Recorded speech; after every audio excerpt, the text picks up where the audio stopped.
think about something that everybody kind of takes for granted now. Comic Con. Uh, Okay. yep, First started in Los Angeles, yep. but back before when Star Trek first came out. You're talking about Okay. back in the Back in the 70s, right? 60s. Okay, 60s. Yep. 60s. When Star Trek first came out, there was no Comic Con. No. There was no reason to have a Comic Con. Mm-mm. It, I mean, people had interest in science fiction always, Yep. but the, something like Comic Con just did not make sense at all. Yeah.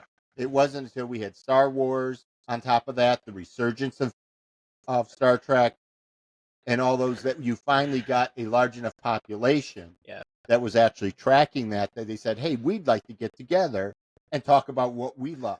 But all right, you want to know the funny thing about Comic Con though? Even with that, there's a great one of the great things I think is interesting about those is the transition and the demand there.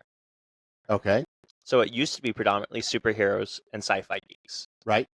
It's now anime, superheroes, and sci-fi geeks. Right. Because anime has taken over the whole sci-fi Yeah. industry. Oh, absolutely. But I'm just saying it's interesting to me because it's like the demand's changed. Yes. Yes. Right? Yes. Like Yes. that's my point. Is Over it's like time, the it demand's has moved. changed. Yeah. Your business, if you were selling Star Trek or Star Wars stuff 10 years ago, is selling very different today at Comic-Con than it was 10 years ago. Yes. And the volume is less today than it was 10 years ago. And vice versa, if you're selling anime 10 years ago, you probably weren't making a lot of money at those events, if any money.